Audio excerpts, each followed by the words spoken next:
Ladies and gentlemen, welcome back to Poker Gauntlet.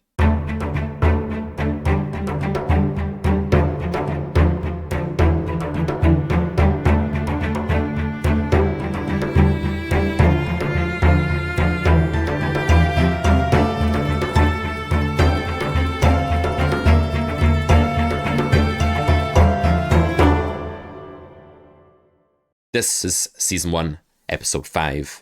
The main difference is that I now have this. I'm just back from honeymoon in Lanzarote, which was really nice and relaxing. And now I can look at myself in this shiny ring as I do my hair in the morning. I think that's the point of it. But if you know anything about this thing, about the concept of marriage and how to do well at it and how to have a high win rate at marriage, do let me know in the comments. I'm sure a lot of you will have some words of wisdom for me as I enter this new chapter of my life. But today's job is, of course, to go back into Mean Pete mode and shred to pieces the game of contestant Brian. Before we get into Brian's hands on episode 5 of Poker Gauntlet, why don't we take a look at the Poker Gauntlet leaderboard thus far?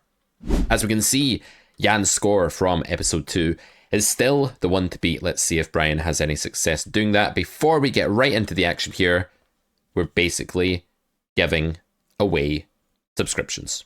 We're giving them away with purchases of our premium courses. So if you want to pick up Cash Injection, which is our 10 top exploitative course, you will get 1 month free access to the Carrot Corner subscription library, full of content from both myself and a bunch of other poker coaches.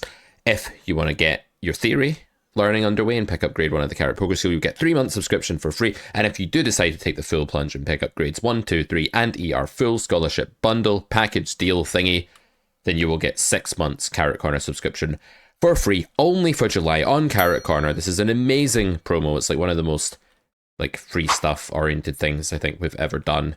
Check it out at carrotcorner.com. But let's get to the action here. Let's see how Brian fares. Let's go.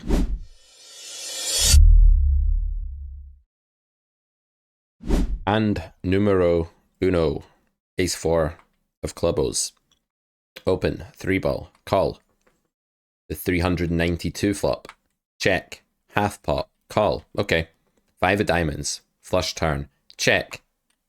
Water pot. So, in a spot like this, you really want to ask yourself, do I want to play for stacks?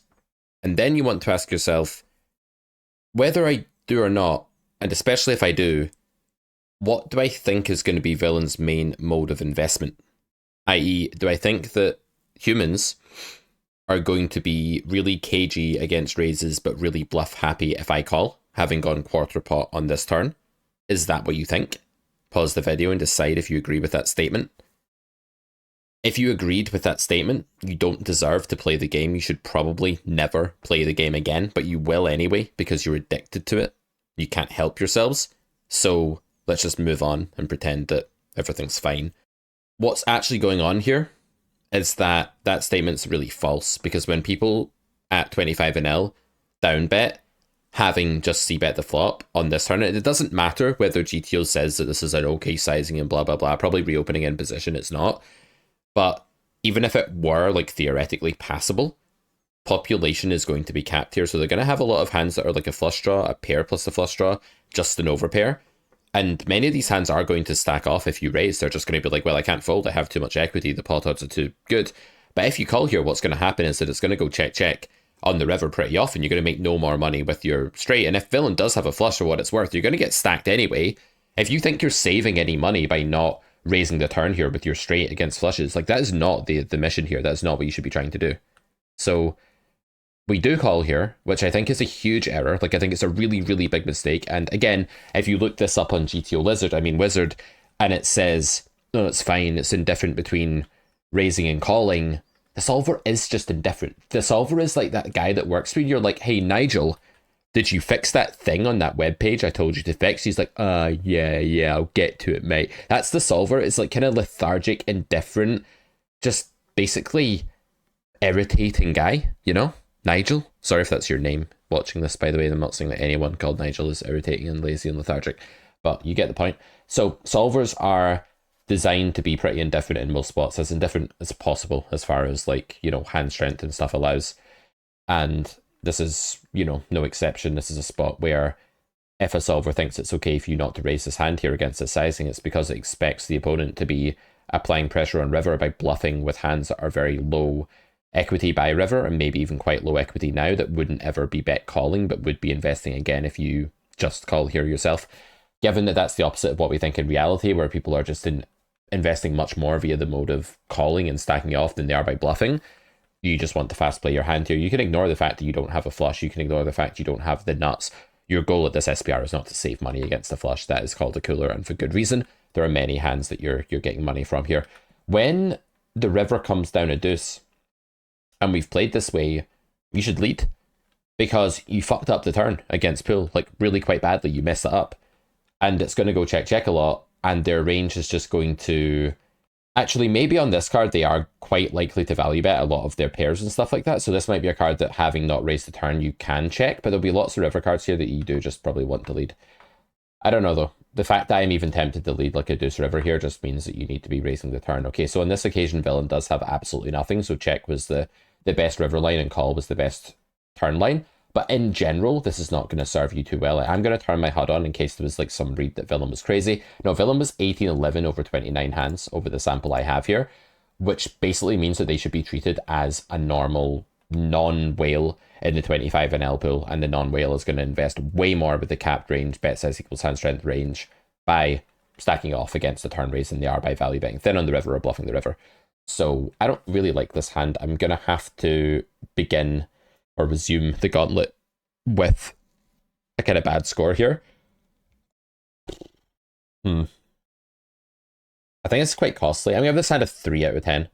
I know you guys like feel a lot of empathy for the students and you think I'm like a big, bad, horrible monster for the scoring system, but we will take a look at this before we do season 2. But I want it to be known that this show is meant to be difficult to get a good score. You know, you need to run good to win the gauntlet. Like to win 20 buy-ins in a week at poker, you have to run good, not just play well. And to get a really good gauntlet score and win a season of the gauntlet, you probably do have to run a bit good, because you have to have hands selected where you happen to play well, and you have to get hands selected that are actually like giving you the scope of difficulty that you can obtain a really high score, because we don't just hand out really high scores for mundane hands that are played well.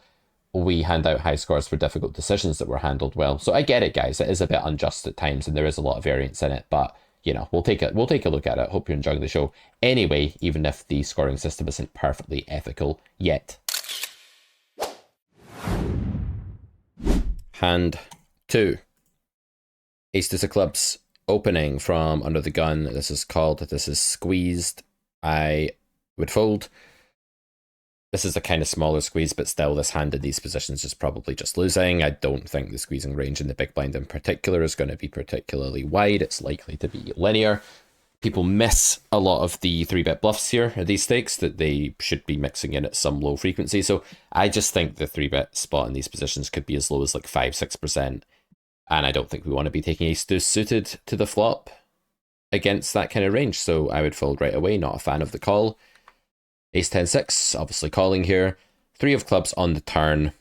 Let's see what villain does. They check. So what you could ask yourself here is, like, what hands are there in villain's range that you want to get 2 streets against? And the answer is there's kings, there's queens, there's jacks, etc. Now, what hands beat you here? Mainly just a slow play, like ace king, ace queen that's going to check raise you, maybe like a set of 10s, ace 10 that's going to check raise you, something like that. How common are those hands? I'd say pretty uncommon. How high is your equity here? Pretty high, but how many of the aforementioned worst hands are going to call like a bet and then a jam? Not really that many. That said, if you check back, how likely is villain to bluff the river? Like, how much air does villain have? Not that much, I don't think, because it's very, very natural here just to not have many unpaired hands pre-flop that don't hit a pair on the flop here, because people aren't squeezing like offsuit broadways in these positions, right? They're not squeezing suited connectors. They don't really have king 5 suited like they would in some late position battle. So if the only air combos are like king jack suited, king queen suited, etc., and those are normally just barreling turn because it's kind of natural to bet a gutter again, I think you're going to see very little air here. So the line of checking back and then hoping villain bluffs the river, it doesn't feel to me that 25 NL that that's going to be a very common node of the game tree. So I'm a little bit inclined here to go ahead and make some kind of non-standard bet and just go fairly small. And if called, consider going like pretty small on the river. Like this is a weird line, like going for bet, small, small here is kind of bizarre and it's exploitative and it's really like vacuum thinking kind of logic. But I really do just think that given the fact Pre is under bluffed here and given the fact that people just don't have a lot of ace-x slow plays or air on the turn, I think you're going to see jacks, queens, kings. Those 18 combos are just going to be the vast bulk of villain's range here. I don't mind just playing my top pair as if villain has kings, queens, or jacks and just going for a bet and a jam or a bet and a smaller bet or something like that. I do think it's a bit exploitative, but I don't hate it. Depending on the player, betting and then jamming could be bad if they're just like nitty and check calling ace queen on the turn and river, but then never calling off the kings. So it's a bit opponent dependent. We do go for a check back, which I'm not going to fault here. I don't hate. Villain goes for a half pot in the river. I would probably call. There's a few things going on here. One is that you could just be running into like the king queen bluff, although I do think that's kind of a rare node. It's going to happen. The next thing is that you could be running into some kind of like merge with like kings or queens that thinks it can value bet the size of these stakes. People going too mediocre with their betting range, like betting too many medium strength hands, is definitely a feature at these stakes, and it's something that we can exploit.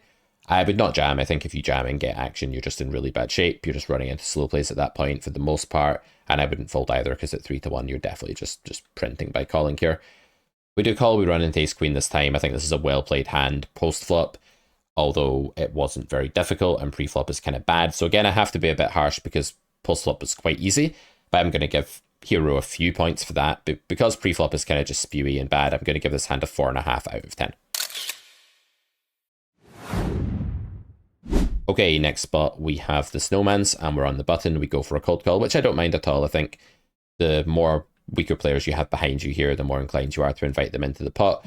The more the people behind you are squeeze happy or regs or whatever, obviously, the more you just want to 3-bet here. The weaker this player is, the more you want to 3-bet here. Min is the sizing that at higher stakes people use with just, you know, anything in their range. There's some argument that min raises at lower stakes might be a sign of a recreational more often, or could be a sign that it's like bottom of range rather than top with some players. So I don't mind just like, I'd probably 3-bet here if given the choice based on that, but I'm not like, I'm a bit ambivalent.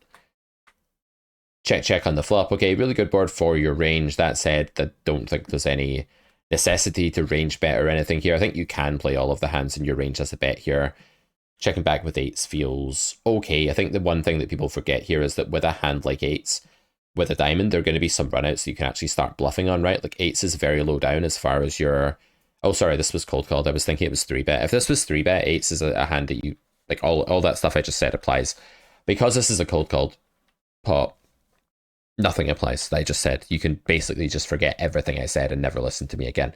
So yeah, check back feels okay here. You'd be playing small bet as your main sizing here because villain's meant to be protecting and check raising and stuff in theory. I don't mind building bigger bets into your strategy in real life. We turn a snowman here, which is really nice, and villain overbets.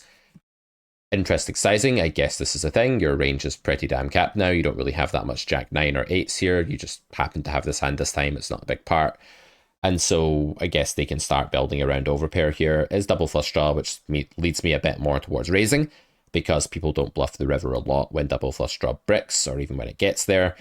And I also think that there's just more value to be had against draws right now, obviously, by fast playing. My inclination here would be that there aren't going to be tons of really low equity bluffs in villain's range here. Like, there's going to be some, like maybe some combos of things like ace king, ace jack, like with no flush draw. But yeah, I think raise is probably the line I'm going for here, just wanting to fast play against this pool in this spot.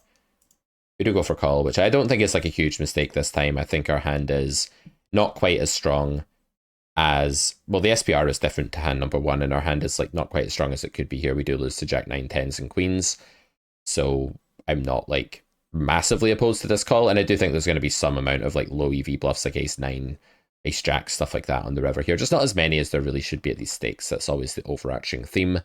Villain bets big on a river where practically everything gets there, where it's actually really hard to be bluffing. Like, what do you need to have to be bluffing here? Like, ace jack gets there, jack 9 was already there, anything with a king just made a hand. I guess villain could have like aces and think this is a value bet, but honestly our hand is getting quite close to a bluff catcher here. Maybe like king queen. Maybe there's a couple of like mergy value hands that you beat against pool here. But honestly, I think we're doing really badly in this spot. Like, when I'm like 100% honest with myself in this spot, I'm inclined to think that apart from 4s and king queen, there aren't really any value combos that we're beating that would overbet turn and bet this size on the river. Maybe Queen 10 if villain, but that feels way too thin on this card. It really does. Maybe. But other than that, like, what's villain bluffing? Like, the overbet on the turn is just very rarely going to be like a no EV bluff, like the ace 5 of hearts. I wonder if you could fold here. Sounds like really crazy, right? But I wonder if this hand is just like real trash now. We do decide to call. We run into the king queen this time. Yeah, that is one of those mergy hands would beat. I don't know. It could be at 25 and L that we're just getting 30% equity here because there's too many merges and there's the odd bluff. But I really do feel like our hand's doing pretty badly here, and this is quite close to a fold. I don't want to say it is a fold on the river, but man, you know, when you don't really expect bluffs to be happening much and you only beat a few value combos, you can consider some hero folds. Like, I wouldn't have hated a fold here at all. What do I want to give this hand? I think this hand is just fine throughout. I don't think there's any big problem with it. I don't think it's that hard to play either. I think I do prefer raising turn and raising priest slightly. Yeah, I'm going to give this hand a 7 because it is fine. I don't think there's... Yeah, I'm going to give this hand a 7. I'm being kind of generous here, but yeah. I think there's some ways we could have possibly... Actually, we couldn't really have gone wrong. Like, what would we have had to do to go wrong here? Now, I'm going to give this hand a 6.5. I am correct in my score. I'm being mean. 6.5 it is. Ace Queen, we go for a raise. It's called, we go for the small C bet here. This is a limped pot or a 3-bet pot? This is a limped pot, okay. So we can confidently say that the 68 big blind stack, who's limped the button, is a fish. We should go for loads of value now. I think I prefer just check raising or betting bigger. Like, if you bet this size, the pot's going to be about 17, 18, and villain is going to have 63 behind, and it's just making life a little bit harder than it should be to get the rest of this money in. Whereas if you do check raise the flop, you'll get the money in really, really easily. I do think on ace high boards, people are a little bit less stab happy though, but they are probably going to stab most of the hands that would start calling your bets. Like, if he's got a hand that's going to call multiple bets, like an ace, probably it bets the flop quite often. So I really don't mind check raise here, and I really don't mind betting bigger. I think betting smaller is probably the worst line in terms of true EV, because it will dissuade further investment from villain right now, and it just creates a slightly awkward SPR. So, I mean, I don't care what your range is doing here. Just tailor your sizing to the fact that you're against a fish with a hand that will very often want to play for stacks, and you just want to size up a bit here. Or get more money in before the board worsens, right? Dream turn. Amazing turn for you. Definitely just want to go something geometric here. So if you go pot, what's that creating? It's creating 30 plus 24, 54. Villain's got about 54 left, so pot's geometric. So you go like 17, 15, you jam the river, right? You don't need to do much else here. It's not that you can only ever go geometric or there's something like totally magical about that, but I do think it's sensible here. Like, if you bet like 9 here, it's just a mistake. Like, you just need to go bigger. I don't like the check anymore. And the reason for that is that villain didn't raise the small bet on the flop, so the range is condensing a bit more at this point. Like, going for the check raise on the flop makes some sense because you don't know what the turn's going to be yet. There are some turn cards where you wouldn't want to play for stacks, so you wouldn't want to play a massive pot. There are some runouts where you're happy that you kept the pot smaller. Like, at that point in the hand, it's not so clear that you're going to go bet jam on like loads of rivers, although you will on quite a lot. And also on the flop, like, there's still so much building to do, and villain could stab wide and you could then check raise. They've not condensed yet, they've not capped yet. I just think that there's a bit more reason to want to check raise the flop than to check raise the turn here. That said, if villain is aggro and they're stabby, check raise is a great play. I just feel like people are going to check call this spot and play really nittily. Like, I would just jam here. They can have so many high equity draws. They can have pair plus draw that they're merging. They can have like a worse ace. I would just shove the spot. I don't see the point in calling here. Again, you shouldn't be trying. I know villain's going to call. I know hero's going to call though. I just know.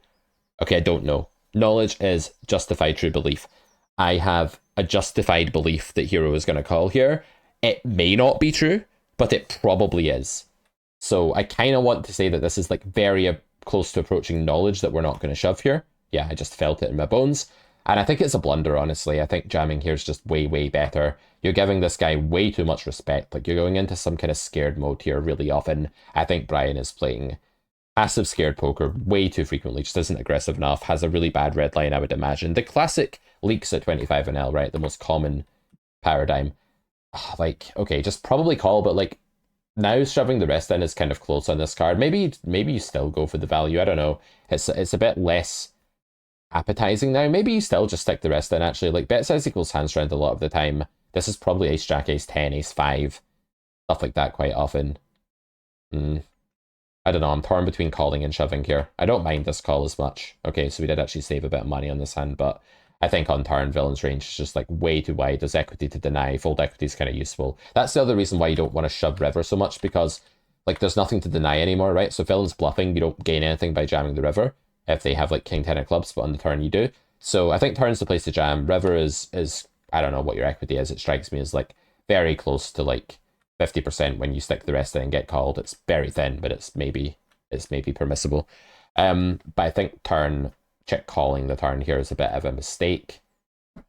That said, it's not like an easy mistake to avoid. I think jamming is a bit counterintuitive to a lot of people. I don't really like the flop sizing either though, so I'm going to give this hand a 4 overall. Pocket aces here in hand number 5, and we are going to 3-bet, I would hope. This looks like recreational sizing to me. This looks like a very, very juicy spot to make it 12 or 13 or 14 big blinds or something like that. Okay. We go to queen 10, 3 two-tone. I think you should probably size up your c-bets on this board again. Like, it just feels like a kind of rushing value spot. There's a lot of runouts that kill action. It's a weaker player. They're probably underreactive to sizing. I think the way to deal with this at 25 NL is just to go ahead and bet big. I have a slight preference for betting big over checking. And again, I think betting small with this hand is worse. And it's really harsh, right? Because when you look up a solver, there's clearly not going to be anything wrong with a small bet on queen 10-3. There won't be anything wrong with a big bet either. Like, both are viable here. But to say that the small bet's a mistake is basically because people are kind of playing too passively against it for the most part and not changing their game enough with a lot of the hands in their range here when you just size up to half pot or something. So I'd like to see us size up towards like half pot or bigger here. I think we're just not thinking enough about c-bet sizing on flop because probably we're trying to simplify or we're assuming it doesn't matter. And just because it doesn't matter in a solver doesn't mean it doesn't matter in real life. Like, I think this is a spot against a recreational in particular where you want to size up. We do check the turn. I'm okay with this. I think check jamming at this SPR is really lucrative. I think they're going to reopen 2D polar. They're going to reopen draws. They're going to reopen a queen. I'm okay with check jam here and with betting. Definitely a jam.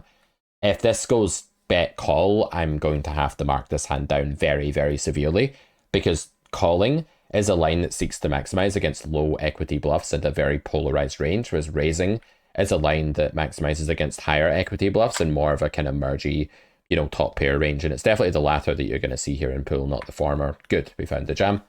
Very nice. Okay, so this hand was played perfectly. I really like the way this was played. I'm going to give this, well, sizing's a bit small here. I'm going to give this hand a 7 because I do like the turn play. I like the pre-flop sizing. I just think the flop bet could have been bigger here. I'm just not such a fan of this against a recreational specifically. So 7 out of 10 this one gets. Hand number 6, we have the king 10 offsuit here. And we go for the 2.5. We get called by the big blind. Queen check 4 rainbow. And we go for a big bet. I think this is fine. You can go big, you can go small. I don't have a massive preference in this particular spot. The turn, I think, betting really high frequency here is going to be the play. Villain leads for pot. We have a pretty clear implied odds calculation to do now. Like, it's just more about working out your pot odds first of all, which is obviously 2-1 because you're facing pot, so your 12 is going to become part of 36. That's how you visualize that. So you need 33% EV pot share is the term we use in grade 1 of the Carrot Poker School.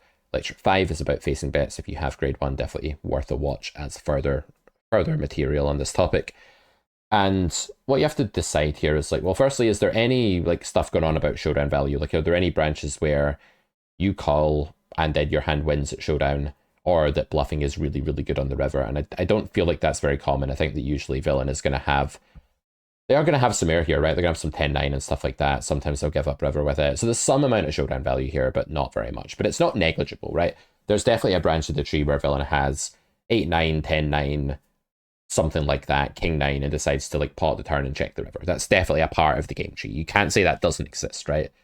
So there's some showdown value worth bearing in mind. That's going to add a bit of pot share. Then there's implied odds. Like, how much implied odds do we have here when we call and get there? A lot. Are we going to make all of the 53 big blinds on average? No, but it is a rainbow board where all of our outs are super clean and nutty. So that's definitely going a long way to making this plus EV. So how much of that 53 do we get on the river? Probably like 30. If we did get 30 of it and we added that to the pot, kind of like as a thought experiment here, the pot would be putting the 12 into wouldn't just be 24, it would actually be 54, and then it would become 66. So 12 into 66 is like, what, 18% or something like that? And we've kind of got that, right? Like we're around there with our bunch of nutted outs there. Sometimes the king is an out. So it feels like once you add in the implied odds money that we're kind of all right here and we're kind of scraping this, and then you've got the showdown value to take you over the line. So I would guess that your entitlement to this pot is something like 25% or something like that. Like that's how much of the pot you get on average when you factor in the extra implied odds bonus money. And I think that's enough to call. I wouldn't jam. I don't think fold equity is very high, and I definitely wouldn't fold. Yeah, I think call's the right play. Villain checks. I think you do probably okay by checking back here. The thing is, most of their bluffing range you're actually still beating, right? So you're beating 10-9, you're beating 8-9, you're beating these give-ups, you're beating king-9.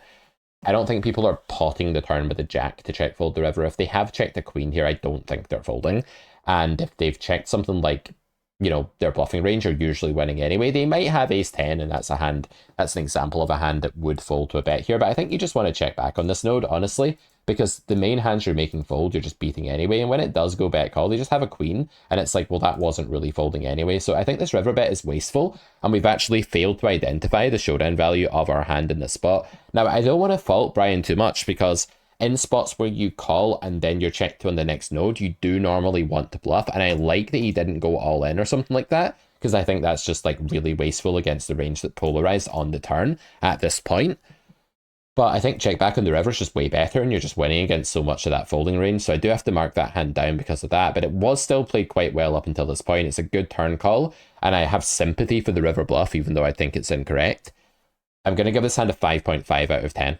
I think the river play is just a mistake, and it's just costly, unfortunately. But it is hard for a 25NL player to put that all together. Okay, moving on to hand number, what was that? 5, 6, 7. And what better way to celebrate than a couple of walking sticks in the big blind. Open by button here, we go for appeal.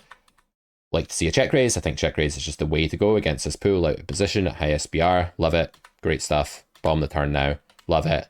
Great stuff. Shove the river. You're not like over the moon about it, but there's still plenty of hands that are calling you that you beat. And if you check here, it's kind of a disaster. Like, what are you doing if you check here? Are you check folding? Like, okay, not totally unreasonable after you've checked, but if there's any value to be had here, like if you're like a 55% favorite when you stick it in and get called, and I think that you are, or better, then I think you need to stick it in, because checking to hope villain bluffs this node is just like fantasy. It's just absolute nonsense. Like, people are not bluffing this node. Like, they've either got there or they've got some showdown value. They've got a condensed hand that they want to check back with. So you just have to go for this. This is a really bad river check. Villain has jack 9. We cost ourselves a bunch of money.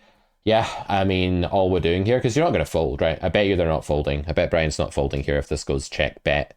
Like, I think he's just going to call. So you're just maximizing what you lose when you're behind. You're just playing in a thoughtlessly passive way. I know I sound kind of harsh here, but it's worth beating this dead horse a little bit more, because this is a super costly leak that I see all the time at 25NL. So I'm going to go ahead and, after this river check, I have to give this hand a pretty poor score. I'm going to give this hand a 4 out of 10. Because even though we did find really good flop sizing, and we did find good turn sizing, we absolutely butchered this on the river. So I have to give this a 4. And it's only getting that generous a score because I like the flop sizing a lot and I like the turn sizing a lot. Hand number 8, ace queen of hearts. Go for the squeeze. Go bigger, get more money in the pot against fish. Just put more money in the pot with a big equity edge in position. High EV spot. More money, right? Good hand equals more money. Simple. I mean, this is so merged, like, you wouldn't think so, right? You wouldn't look at this and be like, oh my god, it's merged, but it's going to be like 10s with a diamond. It's going to be like king 9 with the king of diamonds. It's going to be like ace jack. I think I'd call, just in case it's absolute spew, because sometimes it is. Like, the thing you need to understand about fish is that as they get shorter and shorter in stack, and as the SPR gets smaller, they become more and more chaotic and volatile. And I really think that just allowing the door to remain open here in case villain has nothing is quite valuable. The downside is that, like, it gets a bit messy and it gets hard to win more money from ace jack when the turn is a diamond. But I don't think the fold equity is very useful, in the sense that I don't think villain's folding many high equity hands here that are drawing live against you. Like, if they have 5s with a diamond, they're probably going to bomb the turn anyway, and you're going to call off on a brick, and on a diamond you're going to lose. So I think I just call here. I think this is right. And I would call, absolutely. Snap call. Like, yeah, okay, sometimes we've been coolered, sometimes we've run into like two pair, or we've run into a flush, but for the most part, this is just super merged. Yeah, good call. I'm expecting to do pretty well here. Yeah, ace four. This is one of the most merged lines in the game tree. We went a little small pre here, but I do like that we called off. I'm going to give this hand a 7 because actually we could have gone wrong by raising or folding flop, and we could have gone wrong by folding turn. I'm going to give this hand an 8 out of 10 actually. This is a really well played hand, and I do see some people make mistakes here. And number 9, Queen 9 of diamonds, and we're going to go for an open, called by button. You're meant to start by checking loads of stuff in GTO. Is that a huge deal? Meh, I don't know. Is it okay to bet here? Probably. Is it good to check here? Still probably good, yeah. So I'm a fan of check. Villain pots it. This could mean all kinds of stuff. It could be sixes with a spade that wants your ace king to fold. It could be I don't want you to get there with your jack 10 or flush draw. It could be I've got the nuts and I'm being greedy. Let's call. Let's see what happens. When they bomb this turn and your redraw is so flimsy and you're very often facing a river bomb as well here, like what you shouldn't really do is call turn fold river. So if you have a read that this opponent is like mental, maybe you can call down on some runouts, but I think I'd just be folding here. I'm not a fan of this call because I think we actually realize not very much equity on this node. It's double flush draw, meaning that like a bunch of your outs are kind of tainted. The jack is like kind of high EV, but also very likely to go check check if you check, so you probably want to lead a jack, but I don't think this player's got this in his game yet, which further decreases the EV of this call.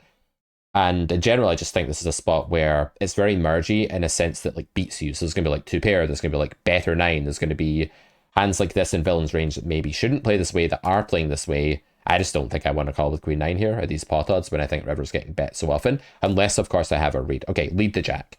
As we planned, you should lead the jack, because this is going to get really underbluffed, and villain probably has quite a lot of two pair jack that they've just hit, stuff like that. Lead kind of small here, see if you can get paid off. It's better than it going check check, and also see if you can induce something silly. I like the lead. Okay, this actually surprised me, so now I take it back when I said that Brian didn't have this in his toolkit. Obviously he does understand this here, but no dice this time. Just don't think this is going to be an appealing spot for people to bluff in. Don't think they're going to get here with very much air, and I think they're going to be too sticky against leads. I might size this down a little bit, but overall, I really like the idea, I like the concept. I don't like the turn call though, so this hand's going to get 5 out of 10. There's some good in here and some bad in here. Ace 10 of diamonds. Go for the 3-bet. This is hand number 10. This is the last hand of the episode. We go for the 3-bet and we're called 8-5-3. All roads kind of lead to Rome here. You can go for a big bet, small bet, a check. I think in this situation, like, honestly, anything is pretty good. We go half pot. Okay, fine, whatever. King on the turn. Good card for you. The fact that it's a club is, like, neither here nor there. I mean, it's worse for you, right? Because some pocket pairs pick up redraw against your ace king now. You'd rather the turn wasn't a club so that villain's pocket pairs are, like, truly dead. I think you still want to bet, like, at a very high frequency on this card. There's some argument for your hand being, like, the not worst bluff in the deck or something because you block the diamonds and none of the calling range at all and stuff like that, but you know, it's still not going to be too bad, the third pot or half pot or something here. With a hand so miserable, I would avoid going big on the turn here. Yeah, I think third pot's fine. I don't have an issue with that. Even if the solver does think that this is one of our give ups, I think I'm still all right with it. Jack river, this run out looks pretty capping to villain here. I'm definitely going for this on the river. I don't think I care about my blockers. I would just make some kind of large bet on this node. That's definitely what we want to do. We give up. The problem is that villain's arriving here mainly with like 9s, 10s with a club, 9s, 10s, like, I don't know, Jack X of clubs is very, or Queen X of clubs, Ace X of clubs are very unlikely now after they've not raised your small turn bet. For them to have a king is pretty unlikely, right? Like what King X calls flop, like maybe a bit of like King Queen or something, or Ace King that's slow play pre, you've got blockers to that. I don't know, it just feels like villain has mostly pocket pair. There's 2 broadways, it just looks like a very overfolded spot. There's a series that just came out actually last week on Carrot Corner called Fold Equity Right by an Aussie guy called Spencer. That was a terrible way, that's not how he says his name, but yeah, he's typically going on about where does his fold equity radar tell him to bluff and where does it tell him not to bluff. And he has this line that he says in the series where he's like, in these spots, like, you need to redline because blue lining just isn't enough anymore. Like, blue lining used to be enough in poker, like on years gone by. It's harder now, there's more rake, the games are tougher, regs are more knowledgeable, blah, blah, blah. moving up the stakes, climbing the ranks is tougher, right? So you've got to take spots like this where fold equity is very good. Whenever you can picture a large portion of villain's range as being like very mediocre, you should go for it, especially when the board is running out in a way that hits your range, reduces your air combos, is good for you, not him. Like, Jax is the only combo that really improves on this river for villain, whereas your range now hits Ace Jack, Queen Jack, and these aren't hands that value bet, but they are hands that like aren't air anymore. So you just don't have a lot of air here when the King and the Jack have come down. You really don't in these positions. Your range is tight and strong pre-flop. You just don't have those hands. I want to go for this here. May or may not get through against queens, like maybe not. But that's not the point. Like, too much of villain's range is folding this spot. Don't like the fact we didn't bluff the river here. I do like the sizing on the turn.